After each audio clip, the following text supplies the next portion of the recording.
neste momento, Deus, através desta emissora, leva até você mais um programa de fé, com hinos, orações e uma palavra poderosa a seu favor. Fé para vencer o mundo. Somente crer, somente crer, tudo é possível, somente crer, somente crer, somente crer, tudo é possível, somente crer.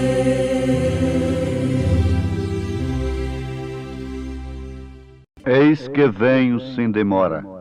Guarda o que tens, para que ninguém tome a tua coroa.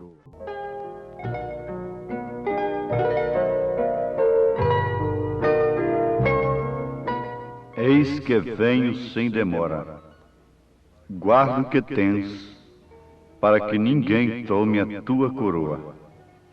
Apocalipse capítulo 3, versículo 11.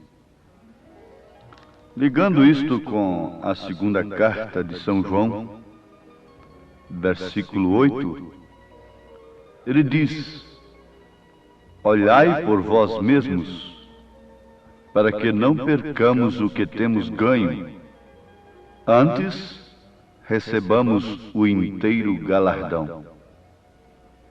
Isto é, a recompensa. Ouvintes amados, a palavra de Deus é o instrumento pelo qual o Espírito Santo rege a igreja, que é, por sua vez, o corpo de Cristo. Não as igrejas. Jesus não tem esposas, ele tem esposa, a igreja, a senhora eleita. Na própria linguagem de São João, na segunda carta, versículo 1, ele diz: o ancião, a senhora eleita. Agora, vejamos isto. A palavra de Deus é um instrumento do Espírito Santo pelo qual ele rege, defende, alimenta, disciplina, orienta, coloca em ordem este corpo, que é esta senhora eleita, que é a igreja de nosso Senhor Jesus Cristo. Muitas coisas nós ganhamos durante a nossa batalha aqui na terra, mas a única coisa que não se perde é o caráter. E este caráter deve ser o de Cristo. Todas as lutas, todas as provas nos trazem experiências. E as experiências contribuem com um bom caráter. Por exemplo, se fizemos um mau negócio, tomamos prejuízo, ora, aquele prejuízo deve contribuir definitivamente com a nossa vida, nos dando experiência, para que não caiamos mais em tal fracasso. Agora, a única coisa que se ganha aqui e que não se perde é justamente o caráter. Por isso Jesus disse: ajuntai tesouro nos céus, onde a traça não rói, o ladrão não pode penetrar. E isto é justamente se referindo ao caráter que ele próprio dá, produz oferece para a sua igreja, que é composta de milhares de membros, compreendendo todas as eras da mesma. Então, o que teríamos ganhado aqui? Em Apocalipse 3, versículo 11, eis que venho sem demora, guarda o que tens, para que ninguém tome a tua coroa. Isso se refere à era de Filadélfia. Mas, em todas as eras, Jesus Cristo deu-se de si mesmo à sua igreja. Este é o maior prêmio. Esta é a maior recompensa. Este é o galardão. Então, olhai por vós mesmos, para que não percamos o que temos ganho. Mas aqui cabe uma pergunta. O que temos ganho através dos meios religiosos que os homens têm criado? Isso deve ser preservado? Eu creio sim, muitas coisas. Muitas coisas boas, mas nem todas. Em todas as doutrinas existem coisas boas. Isto é como comer um frango. Você deve comer a carne e deixar os ossos. Isto é como comer um peixe. Você come a carne e deixa os espinhos. Examinai tudo e retende o que é bom. Paulo está dizendo que em tudo há coisas boas. E se não houvessem coisas boas, não enganaria, de forma alguma, aos bem-intencionados. Mas o que então deveríamos guardar? É justamente aquilo que é bom. O que é bom para a nossa alma, não para os nossos sentidos humanos, não para a nossa posição social.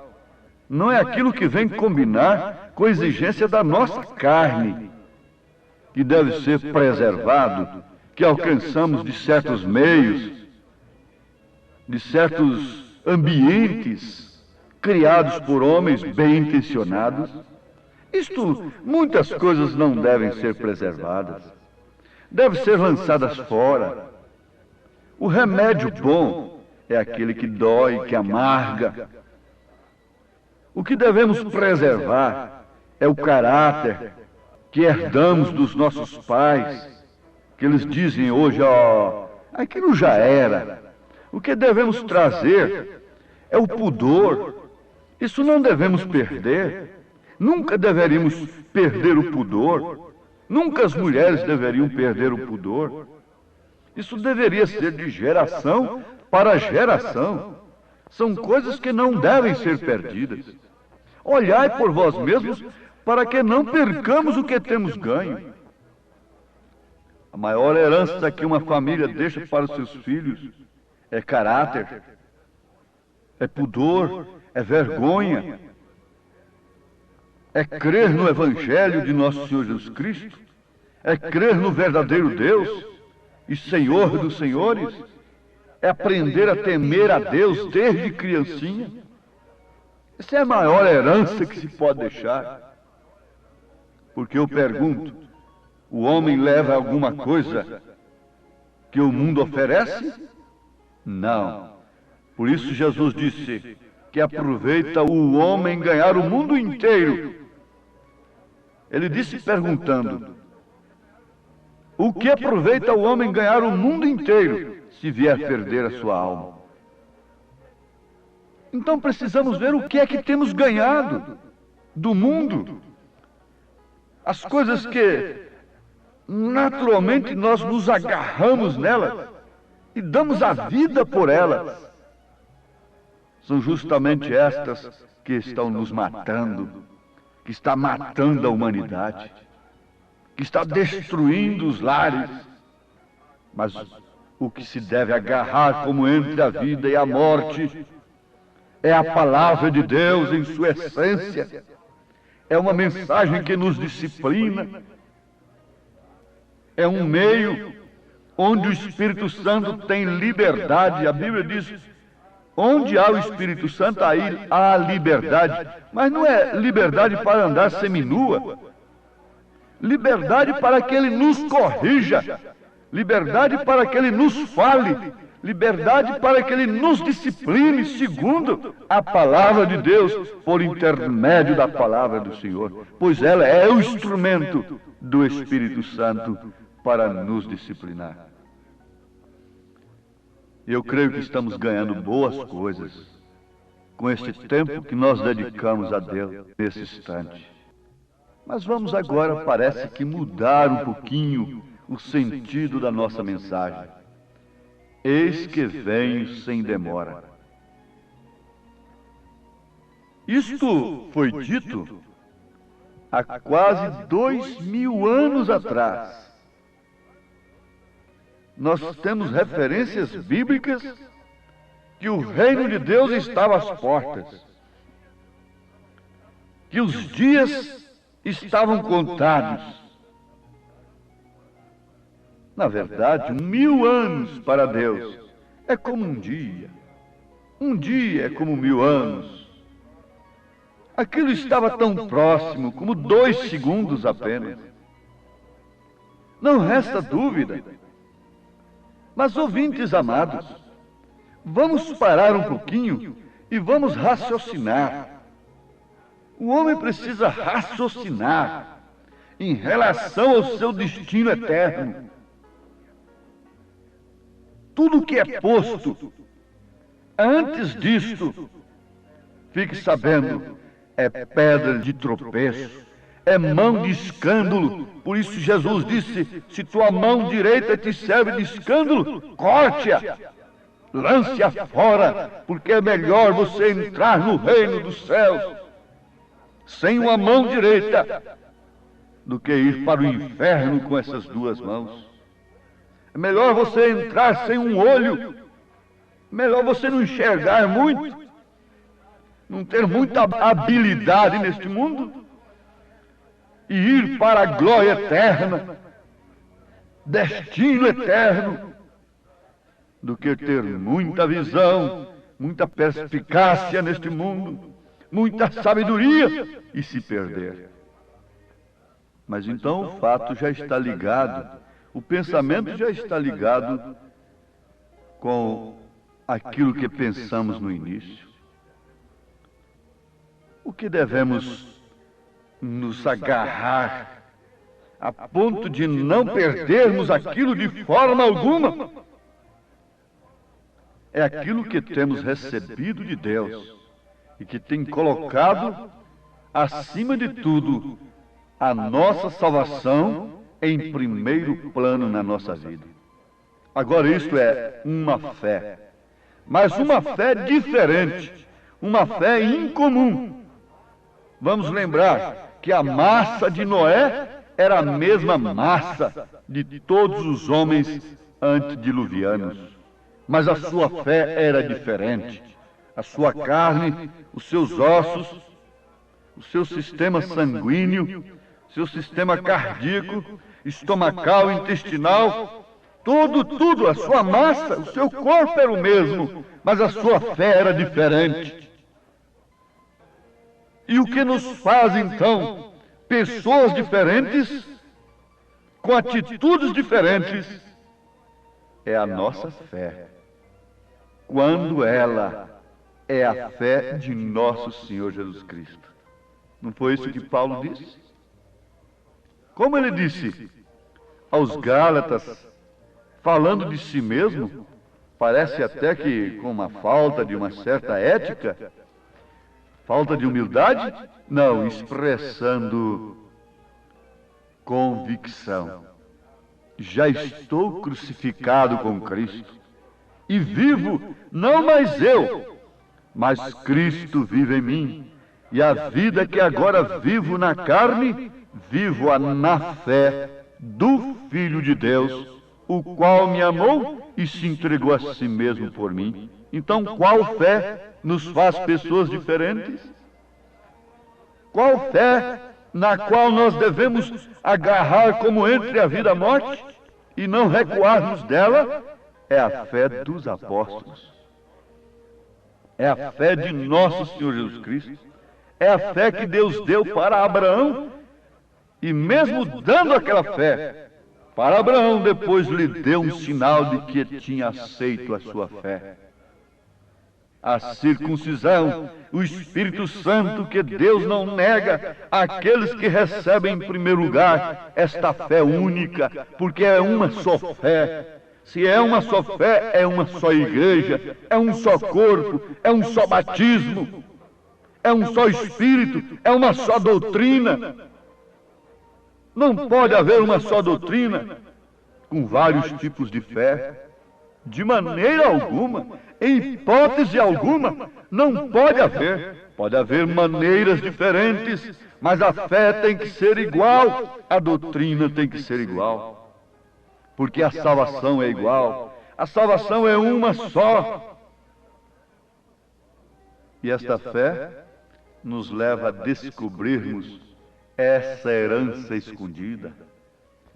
Um tesouro escondido num campo, e aquele homem vendeu tudo que tinha, sacrificou tudo que tinha, renunciou a tudo que tinha por amor daquele tesouro. Ali havia uma herança escondida, pela qual, tendo seus olhos abertos, ele deu tudo que possuía. Agora, eis que venho sem demora. Isto foi dito há quase 2000 anos atrás. Mas o que temos recebido? O que possuímos? Tem se posto entre nós e Deus como pedra de tropeço, como aquele homem ajoelhado ali, junto a uma árvore grossa na floresta, que não pode ver toda a floresta, porque ele está ajoelhado diante de uma só árvore. Os homens não podem ver outra coisa, além de riqueza, além de fama, além de popularidade, além de política, além de sistemas religiosos, além de mulheres, além destas coisas humanas, porque estão escondidos atrás de uma árvore, por isso não podem enxergar a floresta. Mas graças ao Senhor Jesus Cristo, que aqueles a quem Ele tem chamado pelo Espírito Santo, têm tido seus olhos abertos, e mais do que nunca estão prontos dizendo: pode vir, Senhor, pode vir que eu quero receber a minha herança, escondida aos sábios entendidos e revelada aos pequeninos.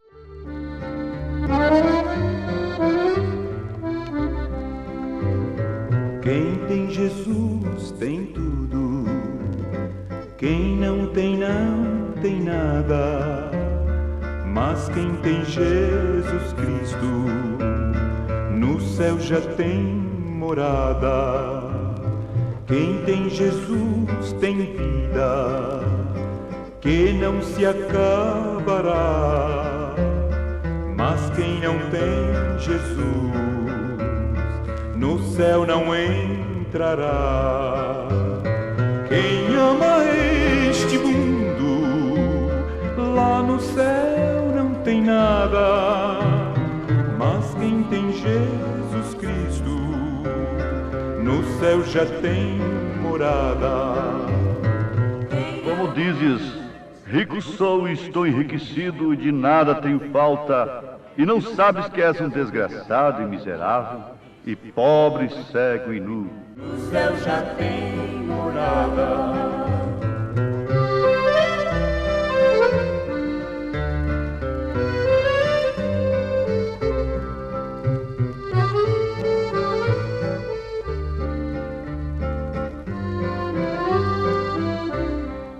Esta é uma denúncia de Jesus Cristo em Apocalipse 3, versículo 17, se referindo a esta era em que estamos vivendo, ouvintes. Mas há uma herança escondida ao mundo desse século, a mensagem de um profeta. Recebam-na o quanto antes. Amém.